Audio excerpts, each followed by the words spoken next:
just the list, the last week of the sale, the list status, the last commission meeting that was held was nowhere near complete. We had still had about 10 of these parcels that were still in question whether they'd get pulled or not from the sale, depending on the recommendation of the auditor and based on the property owner's actions up until the point of sale. Most of those have to do with the ones that we're doing or considering payment agreements. We were still waiting on completed applications or deposit payments and that sort of thing. So it's just a difficult logistical timing issue with the commission meetings and with the sale. So, we do our best. I think legally we should at least find a way to make that work if we have to have a special meeting or something of that nature so that we're in compliance with the law. I don't know, am I wrong in that, Dave? I just think that, yeah. I would actually agree with this, that it's always a little bit awkward when we're being asked to approve this being held from the sale when they've already been held. And so anything that we can do, and I understand, I am sympathetic to the logistical challenges and the timelines, but anything that we can do, even a partial list prior, Right. At least allows us to, actually take action as opposed to feeling like it's already happened and you have to approve it. Okay. Well, we can put that in the process, but like I said, this year just didn't provide us an opportunity as we have had in the past to be able to have the most complete list prior to the sale. Because there was no commission meeting. If I don't know how to help the commission We did it last do year. this. Yeah, typically historically we've had a commission meeting the Tuesday before the sale. The tax sale committee is not made up of just myself. It's made up of myself, representatives from the attorney's office, the recorder's office, and the clerk auditor. So, you've got two elected officials and legal representation making a decision on parcels that are pulled or not pulled from the sale. The commissioners, of course, are always invited to these meetings, but you kind of feel like that if the group together has decided that a parcel needs to be pulled from the sale, either because there's something irregular that required to be pulled, or because the extenuating circumstances makes in the best interest of pulling. Historically, the commission has been very supportive of doing that. So, Right. I don't know. Like I said, we can do whatever the commission feels is most appropriate, and we will do that. Just tell me what you want me to do. Well, does it need to be ratified? It does. I guess that's my question. Is it's not. Yeah. I don't think Commissioner Lee is making a point about No, that. There's not a trust in that committee making the right decision. I think it's a legal point that that this is being approved by the legislative body. yeah, and I'm not sure I don't even know which ones, I couldn't even analyze them or look at them and see which one we're supposed to be looking at or which one we're not. I think Josh has a point to make.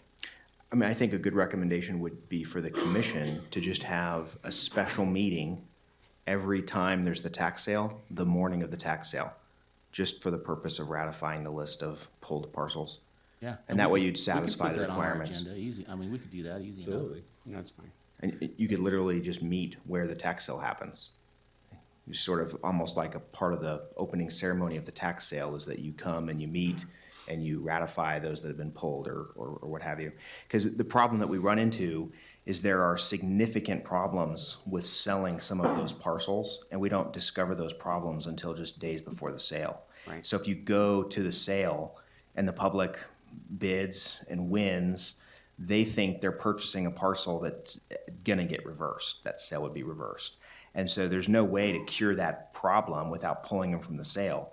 And the clerk auditor has the discretion to pull parcels from the sale right up into the sale. So it's kind of an awkward balance where the commission votes to sort of approve that recommendation, but it's not really a recommendation because clerk auditor has the discretion to pull them. So you're in this weird catch-22. There's two parts to it. There is one part where they can, but there's a second part where it's a recommendation and the commission has to, this is the second part that I'm more worried about. Do you have a rough estimate on how many of these would be actually, actionable versus the shalls? The shalls probably the shalls would probably make up a majority of the list. The ones that would be the approves would be mostly the ones that we're dealing with one where there was a recommendation by the clerk auditor. There's one on there for American Fork City, where American Fork City requests to be pulled. That was then approved by clerk auditor. Then, of course, any payment agreement application that had not yet been approved, not yet come before the commission, which I think is a majority of them, where we were anticipating an approved payment agreement because the property owner had completed their application, gotten all the documentation in order, and provided a down payment towards their back taxes. Those are the ones that would probably be most likely be an approved situation. So could we just continue it for 1 week so we can see? We can split Absolutely. them? I would be happy to reorganize that list to make it a little bit less confusing. I apologize that it was. Thank you, Bert. All right, thank you. Motion to be in order. All right. I move that we continue consent agenda item number 5 for 1 week. Second. And a motion and a second to continue consent agenda item number 5 for 1 week. All in favor, say aye. Aye. Aye. That passes 3-0.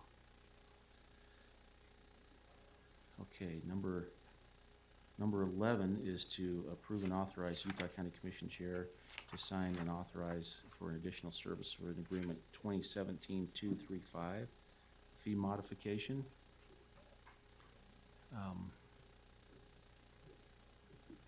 Richard? This is the agreement we entered into with GSBS about 1.5 years ago for the building needs study. There's two parts to this request. One is for additional work that was done within the original scope because of the change with our elected officials, specifically the attorney's office and the clerk auditor's office. We had GSBS come back and meet with the newly elected officials and kind of redo that portion of the study to address what those two new elected officials' concerns were and what their desires were for the buildings. And that is about a little under 14,500 on that part of it. And then when we met with Commissioner Ivey and Commissioner Ainge, it was when you were out of the country a few weeks ago. There were some requests there of looking at some different scenarios of how we could move forward with the recommendations. They provided a cost to do that, a little under $23,000. Those two items are contained in this change on that original agreement. So.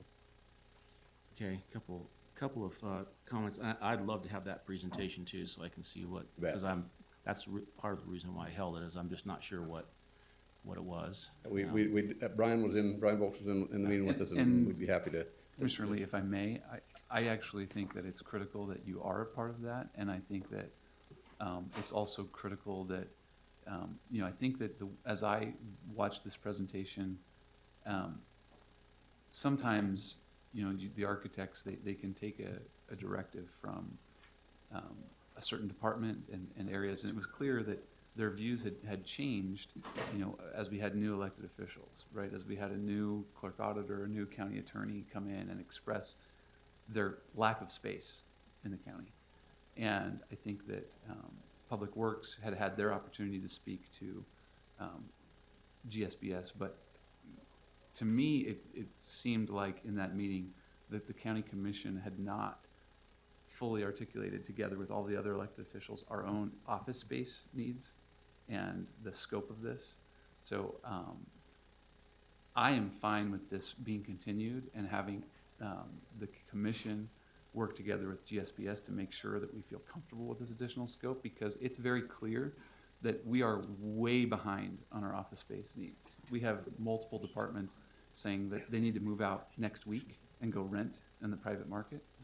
And so I think that the scope of this has changed, and they're talking about recommending building a new building for the county. And this is a big enough issue, I think, for all taxpayers and for the county that for you to have been out of the country while that was happening, I think we need to look at this carefully. I'm not necessarily thinking continuing. For me, I've been a part of this study from the very beginning with it. Yep. I wanted to reemphasize just on my personal look as we've gone through this study the first time and looked at it. I think this campus right here is priority number 1, personally. Okay. I think priority number 2 is the north property that we have up there that sits vacant right now. in which we need space on. And then third, to look at and see if needed, or what can be done with the Public Works facility, considering that there's some proposals out there, even for some They changes. kind of and- intertwine with each other. and so we haven't dovetailed that yet, but I think this right here is priority number one. So I like this. You're right. I'm out of the loop on it, and I don't necessarily think we need to continue, but I want to make sure that it continues, with input from all of us on Absolutely. on a direction. Because I've seen all the little modules, I've sat in all those meetings with, The possible architect, yeah. street closures and. And Tanner, the presentation we had that day was very similar to the presentation that Commissioner Lee and I had during the initial report. A lot of that one was to help bring you up to speed, but you bring up the great point of the change in the new elected officials, shifting the dynamic. Some of what that we need. dynamic that's changed with the start of this new year. And here's a concern that I have, and why I could move forward with this, depending on the comments I receive. And I'd be deferential to Commissioner Ivy on this, with Public Works being in his portfolio. But I kind of share some of the priorities. I think that what came out of that presentation is that this campus is a major priority, and we're behind Oh, in yeah. a big way. Because this, I think the agreement, my understanding of it, initially kind of began with the Public Works Department. It initially kind of began with this scope of, okay, let's look at our needs in this other area. And I think they went through and they identified some of the needs that Public Works has. And then it kind of expanded into the county commission. And so I think by the nature of it, it didn't necessarily start with what are all the priorities. It just started with what are Public Works priorities, and it kind of came into this campus. And so I just think that we need to make sure that that's not the scope of this engagement. The scope of the engagement is what are the needs of our county, prioritizing this campus, and the other needs, right? And so I didn't gather that out of the presentation. And so I want to make sure that those priorities that the commission has are addressed in this services agreement. And I think, from reading through this, I think if, in doing this, we accomplish that. Right? We give them the opportunity and the authorization to go ahead and expand that and accomplish what you're doing And I believe there. that is the case. That's by approving this today. That's my take on that, is it gives us that opportunity to move forward and address those needs. And if our vendor's watching, I just hope that they heard the priorities. And then that Well, probably avoids obviously- another conversation that we need to have, and so I'm fine Right, moving. and so Richard, the directive would probably be that we need to get together with them for another sit-down With the three of you. with the yes. three of us in the very near future, Yep. like We can- next we week can or so, certainly make that to happen, so. make that happen. Okay. Great. Any other comments? I'd then move that we approve consent agenda item number 11. Second? Got a motion and a second to approve consent agenda item number 11. All in favor, say aye. Aye. That passes 3-0. Okay, number 14 is to approve and authorize the commission chair to sign the withdrawal. You know why I held this one. I held this one because it was a technical issue that put us in ownership when we thought It was. we were anticipating that all these agreements were gonna be, the Greenbelt was gonna be paid before, and this one slipped through. Correct. It was And narrowed we're the on the owner, title we're the company. owner of the property, and technically, with that, it puts us in an awkward position of paying the Greenbelt, but I wanted to reassure on this, and that it is gonna be paid. I have the check in hand Yeah, from the. okay. the So title the company. county is not paying, I mean, Correct. It's we're technically. paying the Greenbelt, but we're being reimbursed for it. I just We want actually to have make the sure. check here Okay. from the title company to pay the Greenbelt taxes. It's not coming out of county funds. Right. It's a technicality because they got the deed recorded before that was taken care of, so. Yeah, I just want to make sure that was very clear on this one. Okay. So a motion hopefully for approval would be, an authorization would be in order. Move that we approve regular agenda item number 14. Second? Got a motion and a second to approve and authorize the signature of withdrawal as stated in number 14. All in favor, say aye. Aye. Aye. That passes 3-0. Okay, number 18 is to approve and authorize commission's signature to, it's a supplemental law enforcement contract I put a question on there that didn't get answered. Good morning, Commissioners. Yvette Rice with the Sheriff's Office. So I am aware that you had a question. Unfortunately, I was in meetings all day yesterday and I did not work on Friday, so I apologize for that. The crux of your question goes to the formula that we use to calculate the supplemental law enforcement services fee. Is that correct? Correct. So I don't have the exact formula in front of me, but what I can tell you is that last year around May or June, I got with Daleen Higgins, who is the Sheriff's Office Financial Manager, requested that she review our fee that at that time was $53 an hour for our supplemental law enforcement services agreement. We knew it was too low, we just didn't know where we were sitting. So what I requested at that time was that she compute the rate based on a sergeant's overtime rate. So factored into that also, and I will say that it wasn't the beginning of the range, wasn't the end of the range, it was somewhere around mid-range sergeant at that time. Factored into that also includes a percentage of benefits and overhead costs. More specific to that, I'd have to go back to my notes, and I can actually email all three of you that information if you're interested in it. Also, to be aware of, early this year, Deneen Jackson contacted the Sheriff's Office and was interested in knowing if we were going to increase our fee for supplemental services again this year. That was about February.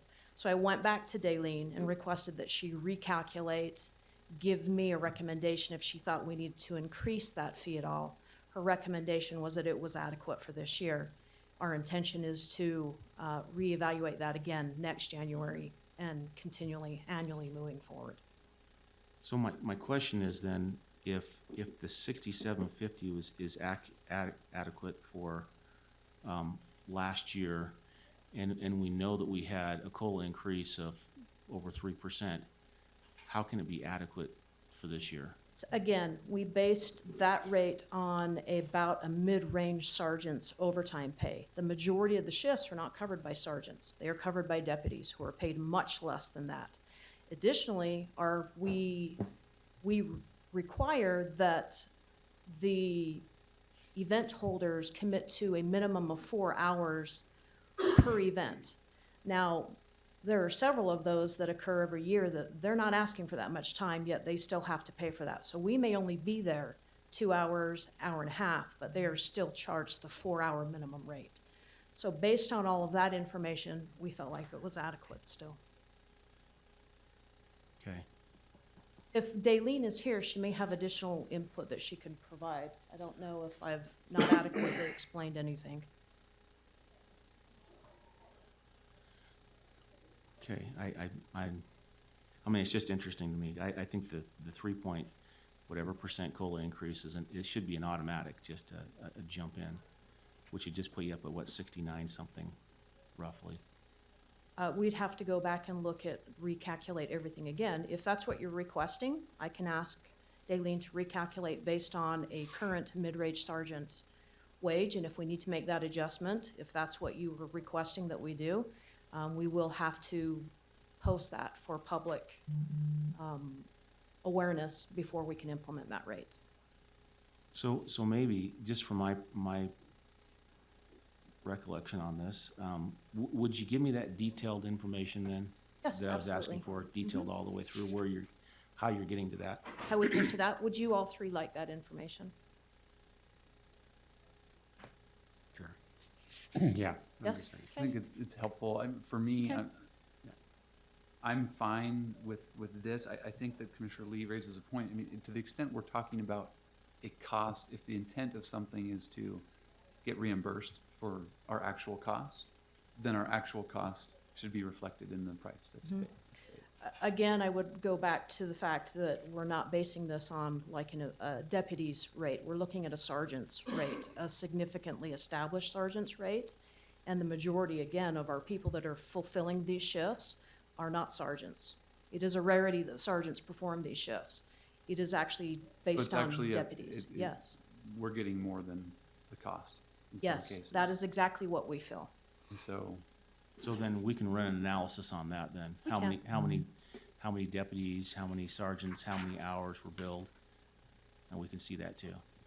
If that is what you would request, we can look at that. We also charge them mileage rate to and from their driveway, so that fee is already in there for the vehicle. So the other amount is strictly just for their wages. If I can just add, this seems to be a continual problem. I think every time we have a contract come up, it seems like we have this same conversation.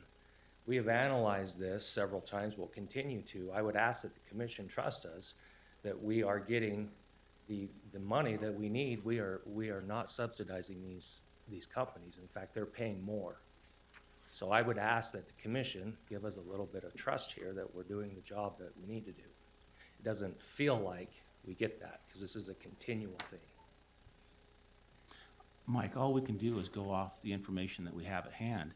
And if we don't have the information, Well, you're then you're we have being to- given excuse me, just information give me- right give now, me a- and give you're me a still second saying you don't so I can trust finish us. the conversation.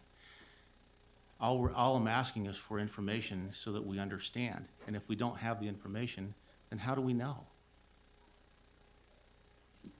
The point is that we're being asked to provide a service.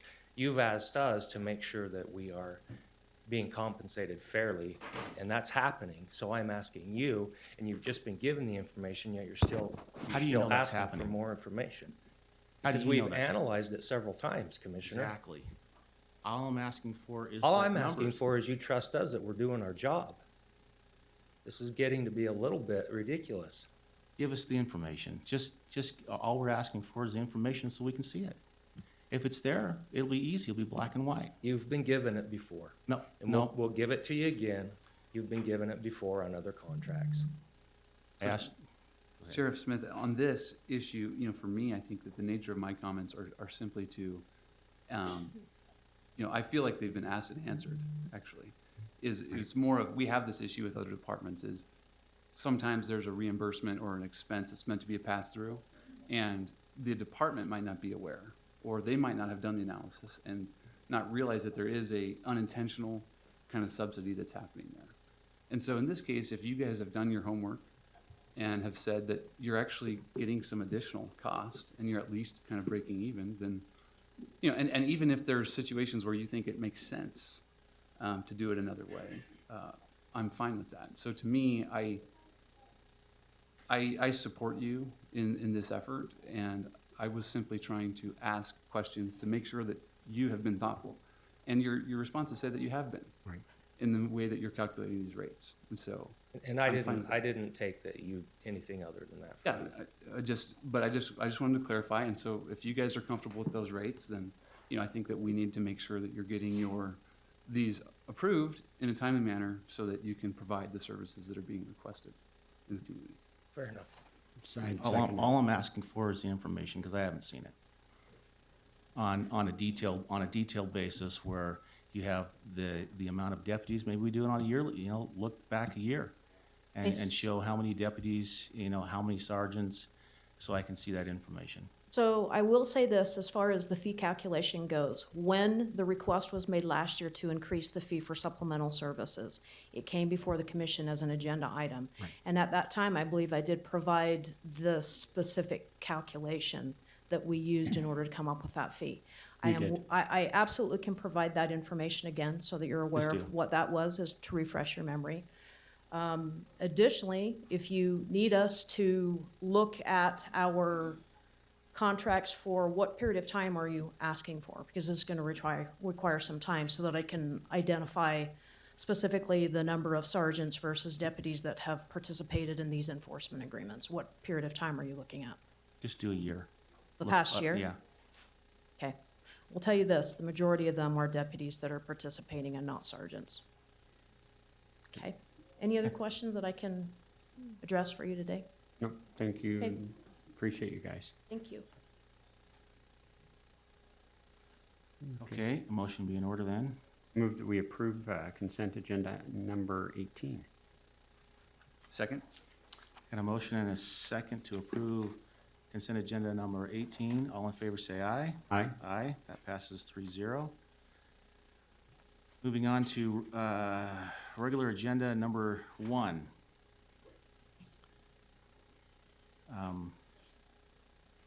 I did not have all the information on this one. All I had was, when I was looking at it, if I go to it now, look this morning again. The only thing I have on here The is only just thing the that's letter. on there It's is just the the, letter, there wasn't the we don't have supporting all the documents. supporting documents. As to why, so the supporting documents as to why the recommendations were made weren't attached. Okay, usually Terry Issel sends out an email to the commissioners. This didn't follow the regular protocol that we usually follow, is that? Typically on the agenda, like it'll have your letter with the recommendations, and then below that letter, it'll have all the applications and the documentation. Oh, and that's not in there this time? Yeah, it wasn't in there this time. Oh, She okay. does send the email out, but on this particular one, typically attached to your recommendation letter below it are all the supporting documents showing, Oh, the okay. applications and stuff. And it wasn't, for some reason, I don't know why it wasn't on this one, but historically, See it. it's always been there. There was a couple I wanted to look at, but couldn't. All right, what would the commission like to do? We continue it a week until we get those documents. Do you want to continue the whole thing, or is there just a couple that you have questions on that you want to continue, and then we could Yeah, pass the there rest? was BMC West, Michael Lyman, Taylor and Jill Ehat, and Eric Dunn that I'd like to look at. We want to continue, if we wanted So the BMC others. West, what was the second one? BMC Michael K. Lyman, Taylor and Jill Ehat, and Eric Dunn.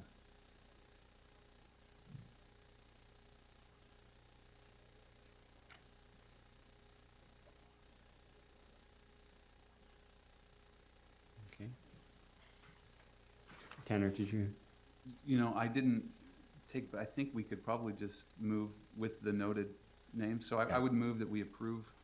Commissioner, can I just interrupt real quick? I believe the Hardmans are present, so I don't know if you Oh. want to hear from them or.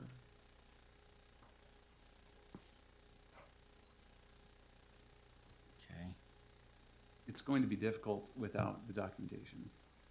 yeah. And my apologies, I didn't know that anything was out of the order here. Let's see, I'm not even seeing the Hardmans on here. Mhm. Parcel 489, 2019, They have two parcels. Yeah, and then 490.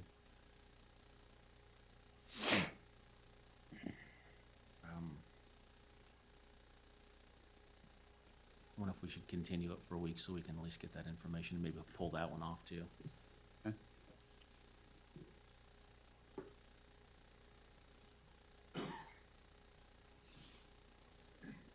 Do you want to hear from them today or ask them to come back next week? Well, I mean, we could hear from them, but we're not making any decision on it, so Yeah. it might And be we better haven't to. been briefed in detail on the, Mhm. so I think we'll leave, perhaps, I don't know, Mr. Chair. Next Tuesday. Would come on next Tuesday, same time. I mean, I'm happy to. Or we could hear from you today and then bring it up next, I have no next objections week. hearing from them today, I just wouldn't. Okay. 2 weeks, continue it for 2 weeks. Move it out 2 weeks. So I would move that we approve regular agenda item number 1, except for all of those names that have been stated to be held for 1 week, other than the Hardman application to be held for 2 weeks. Second. We got a motion and a second as stated for regular agenda and item number 1. All in favor, say aye. Aye. Aye. That passes 3-0. Okay. See, number 4, we did the date thing, right? Yep. We got that one, okay. Okay, number 5 is to approve and authorize the signing of a Miss Utah County Scholarship Agreement. Commissioner? Let's see, is Ben Vanoy here or anyone from the Miss Utah County pageant? He's under the weather today, or his wife is ill, I believe, but my understanding is this is the same amount that was last year. I'm not aware of any further details, but Yeah, for me, I have concerns about this. I don't know how far we've gone for this year, and I think we always have to be careful when we've gone pretty far down a path, and there's people who've relied on things up to this point in this year. But if there's still an opportunity to this year, and certainly for all future years, I don't see this as, especially in our constrained budget environment, an appropriate or necessary use of government funds. And so I'm not supportive of this. And I can't really speak to, it seems like there has not been any, I don't know what's been put in place for this year. And so that's the one kind of caveat that I have. But otherwise, I'm not supportive of this item. I mean, it can be done in the private or nonprofit sector. I just don't see it as a use of government funds.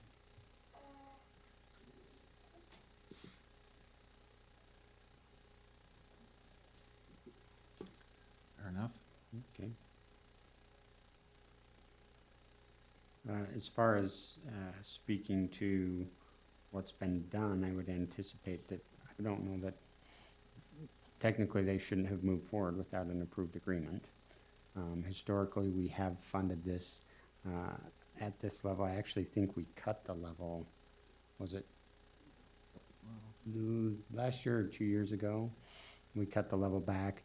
The reason, just historical background, the reason we had done that and supported the program was the winner of this contest. It represents the county's interests in a variety of public awareness events, and they are tasked with representing the county's interests at various public functions, parades, and other events to where they speak on behalf of the county. Part of the concern historically was that there wasn't a lot of follow-up to see how much of that they'd been actually accomplishing. And last year, I think, was the first year we actually had a report back from them on what they'd done. They came and demonstrated that. So that's the historical background on it. I think there's certainly, we can have the discussion as to whether or not this is a program that we should continue to participate in. But that's the historical kind of a little of the background on how we got to where we're at. And it used to be like close to 10, I think, and we cut it significantly back. I appreciate that context. I wish they were here to kind of make the case for it. Right, and so I guess the question, I think it's a viable discussion, so I think the question then today would be, do we want to go ahead and act today on this, or we would like to give the pageant representatives an opportunity to come and make their case as to why we should continue it? Or act today would be the question for me. I'd be open to either. I think we ought to continue it personally. Yeah, and that's, my preference would be to continue. I hate to just blindside somebody with a, you know, this has always kind of gone through and we're not all of a sudden doing it I agree. without them having an opportunity to speak to it. What do we think? Do you think that Give 'em they a might week. be available next week, or My preference would be to give them a week, right? give them a week? If it's that important, I'm sure they'll make the time. Let's see, so move that we would continue regular agenda item number 5 for 1 week. Second? Get a motion and a second to continue regular agenda item number 5 for 1 week. All in favor, say aye. Aye. Aye. That passes 3-0. Mr. Chair, I did have a question. I have a note that we continued regular agenda item number 9, and I had another note that I just received asking if that was done in error, or if there was a question that we had that needed unanswered on it. The submitter from HR and from the clerk auditors, their understanding was they had not requested for a continuance on this. Oh, no? No. Oh, well, let's pull that back then. I didn't have any problems with that. I thought Yeah, there was a I didn't, request. I think there was. That's good. Yeah, Yeah. we were expecting it to be approved today, so. Okay. Yeah, when I saw that, I thought it was a little off from conversations that we'd had, so. Yeah, I mean, on this item, if it's still on there, I think that this is an incredibly important role. Right. We have obviously spent a lot of time and resources. I know that Josh or Amelia from Clerk Auditor's Department could speak to this, but there has been, as we prepare for budget season, right, as we've changed approval processes and the payment systems, and there's a lot of work that can be done, and we need a high caliber person, this individual, I think, to continue to support our efforts on the budget process, the implementation of performance-based budgeting and multi-year forecasting is placing some additional demands on that department. So I really support hiring this role. I think it's a critical hire. Yeah. Agree. So just for technicality purposes, can we make a motion to pull it back from consent onto the table? I'd move that we pull the continued item, regular agenda item number 9 back onto the table. Second? I got a motion and a second to pull agenda item number 9 back onto the table. All in favor, say aye. Aye. Aye. That passes 3-0. Now a motion would be in order. Move that we authorize the increase of the staffing plan as stated in regular agenda item number 9. I second that. Got a motion and a second to authorize the increase in the staffing plan as stated in number 9 on a regular agenda. All in favor, say aye. Aye. Aye. That passes 3-0. Okay. I think that takes us to the end. Is there any others? Okay. We need 24, 26, and 27 are the ones that I have that were requested. Was there any request for 25? I didn't see any. Okay. Move that we strike regular agenda item number 25. Second? Got a motion and a second to strike agenda item 25. All in favor, say aye. Aye. Aye. That passes 3-0. I move that we approve and set a time, date, and location for closed meetings described in items number 24, 26, and 27 for this location immediately following this meeting. Second? Got a motion and a second to approve and set a date, time, and location for items number 24, 26, and 27. All in favor, say aye. Aye. Aye. That passes 3-0. Okay, we do have one work session item.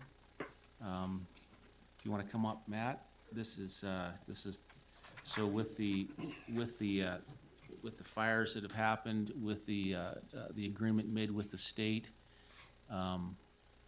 the BLM, Forest Service, those on public lands and so forth will be more involved, having us more involved in going through processes, and they have a proposal before us to talk about prescribed burns and some piles, some areas in piles. I did call Peter, and he was gonna get with Wildland Fire and just kind of go through it. We want to make sure on this first one that we go through the process.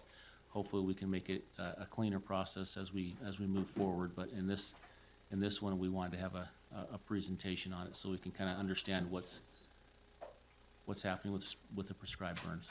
Matt? Well, thank you for your time. We appreciate it. Thanks. The agenda item, my name is Matt Preston. I'm the field manager for the Bureau of Land Management in Northern Utah. I have jurisdiction in Utah County for Bureau of Land Management, Public Lands. The agenda noted Forest Service lands, and they are one of our partners, but this is on BLM lands that we're focused on here. You should have a copy of a map of the plan. We've been working in this area since 2012 to manage fuels and improve habitat conditions. It's up Spanish Fork Canyon in the Reservation Ridge area off of Emma Park Road. We've been partnering with the State Division of Wildlife Resources, with a variety of big game interest groups, and with the Watershed Restoration Initiative run out of the state of Utah, in addition to the private landowner in this area. So since 2012, we've been conducting various actions, including previously conducted prescribed burns there, to do two primary things. And the primary goals from the previous ones continue to the ones we're proposing to do in the near future, and then one we're proposing to do in the fall. They would improve the habitat conditions there, which would be good for aspen regeneration, reducing disease in the conifer trees there, and generally increasing it for wildlife. I think most important for the county, it also will help to reduce the spread of catastrophic wildfire in the area. By restoring the natural ecological condition, a fast-moving wildfire will slow down as it comes into this area. It won't stop it, but it will slow it down, make it more manageable, the firefighters have a better chance of being able to catch it there. If a fire came through this area in the heat of the summer and with a high wind event, would continue right through this area, most likely burning hot.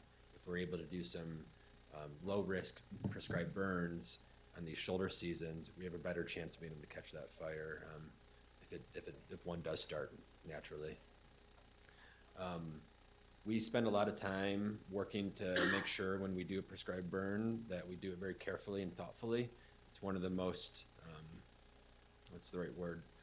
The most intensive things we do on public lands is when we decide to put fire on the landscape. We have a whole lot of staff between the BLM, the Forest Service, and the state, and county folks as well, that work to put out fires, right? And so when we decide to actively put fire on the landscape, we do it really thoughtfully, and we make sure we have the right staffing, and we make sure the conditions are correct for it to work and to make it the lowest risk possible to escape and become a wildfire. We have certain ecological and precipitation criteria that we monitor, and then we also have staffing plans for the prescribed burn itself, and then contingency plans if the fire were to escape, and what kind of resources we'll be able to bring to put it out. So this particular fire, prescribed fire, on your map, it's on the eastern side, the far right side of the map. There's an area where we've, over the years, been working to create a fire line there, a defensible space that we can use for the second phase of the project, which would be our larger prescribed fire. So what we're proposing to do in the immediate future is to burn piles of slash. We've had crews go through there over the past few years and remove and pile up trees, debris, and what we do then is, after they dry out a little bit, we go and burn them to remove the fuel source. This will create a flank that firefighters can use then to do the larger burn, which we're proposing this fall if conditions are correct, which will cover about 1,200 acres. Same goals: increasing habitat health, reducing the risk of catastrophic wildfire, but it's a much larger area. This one specifically is it's about 15 to 20 acres. It's about 40 to 50 piles, and they're like 8 by 8 by 8 piles of brush that we'll be able to burn. And once we're all up, when the team's up there, it only takes an hour or two to burn them all, and then we'll monitor to make sure everything is out before we pull the resources off. That'll probably be a couple days of monitoring, making sure things are, stone cold before we leave. We think this is a really low risk. Burning the piles is a really low risk situation. We'd have between 5 to 10 individuals assigned to the burn and the monitoring. Then we'd have a whole bunch of resources available to call in if for some reason things got, the fire escaped and it became a wildfire. Again, we think it's a really low risk situation. The larger burn is, maybe the medium risk world. We think it's something that we've thought about thoughtfully, which would be happening in the fall. It'd be a broadcast burn where we would be introducing fire to the landscape to burn most of the understory and some of the bigger trees in the bigger area. In that case, we'd have up to 30 people. It would be a 3 or 4 day burn, and then like a 10 to 15 day monitor situation. So it's a bigger deal, and that's something that we'd be happy to come back and talk about in more detail as that one got closer. This one specifically is to kind of prepare for that, to create this better fire line. The private landowner in this area has been, we have a memorandum of agreement with, very good to work with, very supportive of the project. He's been doing a lot of work on his private property to prepare for it. cleaning out brush, making sure his cabin is defensible. Very supportive of the project, and it's been really good to work with. Eric, is there anything I've missed in describing this? Any questions? Sure, I do have one question. Talk to me a little bit about the ecological benefit to the area, particularly on your piles. Why do we burn the piles as opposed to maybe having like a public event where people who are interested in firewood could come to those pre-established piles and gather that firewood and take it home? What is there a benefit to burning those as opposed to doing something like that? Can I introduce my partner here, Eric, and he could help me answer that question? Sure. Eric, you want to introduce yourself and title? Good morning, my name is Eric Valdez. I'm the Fuels Management Specialist in the Fire Management Program for the BLM. So the location is the primary reason we're gonna go and burn. It takes some pretty fit hotshot type folks to get up about 20-30 minute hike to get in there. Okay. And so for the public to get in there, that's Okay, you know, that makes sense. Do you do those type of things though? Maybe, you know, I mean, if we're off of obviously they'd be a wilderness, a two-track type of road, but do you do those type of programs for pickup on those piles, or is that something So we if just we- typically yeah. prefer to burn? Absolutely. So if we're doing any brush thinning in preparation for a pile burn or other projects, we can pull those bigger materials off to the road. Usually the roads are fairly minimal in a lot of the areas that we're working in. So the overall amount of material is pretty low. Once we get off of the road more than 10 to 15 feet, then we're kind of outside of that, and we'd have to be careful about making additional roads in. So that's one of the concerns we Okay. have. Yes, we do when we can. Okay, perfect, thank you. Just to add one point, we also have wood cutting areas and Christmas tree permits, and so there's a lot of wood cutting products that we do offer, both for permits and for free use.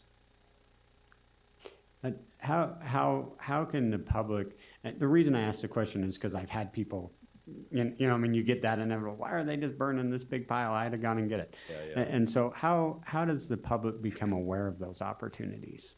Is there a place they can go, or how can we maybe, through our social media outlets or different things, how can we better inform the public of those opportunities when they are available? I think that's a great point, and I think honestly we probably failed to communicate the opportunities very well over time. I think the BLM, Hannah Cowan is here, she's our public affairs specialist, and through social media and other venues, we've gotten better at reaching out. Particularly when it's, we manage land around a lot of very small communities, and it's easy to reach small communities and tell them there's opportunity to come collect firewood. It's a little bit harder on the Wasatch Front because it's like, we put a press release out and we don't have that much wood really, and so we don't want like a run on the wood. And this has come up recently for us also in Rich County, and the communities are pretty tight there, and it's easy to communicate to the communities and tell them where we're going to be cutting trees down. And if they want to come cut some before we cut the trees down ourselves, then they're welcome to. Saves you some work, right? But it's a good point, and it's something I think that we can, as we continue to kind of get into the modern world of communication and social media, I think we can do better on that. Thanks. Great. And thank you for this and the map and what we're doing with the piles on there. I think, just personally looking at it, that it's a low risk, situation for us. But I wanted us to go through this exercise so that we can hit it right. Yeah. It was a little bit about trust. And one of the areas that I trust in for the county will be our, talking about wildland fire and what they do. They're looking after the interests of the county, and so when we do these into the future, I'll be asking them. I know I asked Peter, to contact them. I assume they probably have been in contact with you and maybe even looked at the situation. I'm not sure, but We sent some information last week. and so for myself, as we get into areas where we're a little bit more risky, Yeah. their expertise in that area will be something that I'll be personally looking to. I think in this one, I'd be shocked if they were to say, no way, let's not do this. I'd be shocked. Am I correct in that? We're good? Okay. That's where I would be looking on a county basis, because that's the world they live in. Sure. And they work with, as well as your folks. And so I appreciate us going through this process. I think it looks like an easy one for us, with this one, this time. Yep. And maybe in the future, we'll have more discussions on, like you said, on this as well. Bigger part of it. But fire is needed. It's needed. It's a tool that can be used, and I fully recognize that. It's a proper tool to be used, in the appropriate, places and times. And so, as we work through it, and thank you for being, patient as we go through this process. I appreciate those comments, and I also apologize that we didn't communicate earlier about this burn and also coordinate with your county staff. And so it's a good lesson learned, and it's something that we'll certainly build into our process going forward to make sure there's good early coordination with the county staff and additional or earlier opportunities for the county commission to engage. Yes. Thank you. Thank you very much. Okay, that concludes our work session. Is there any public comment? Seeing none, we'll move into our closed meetings. Thank you.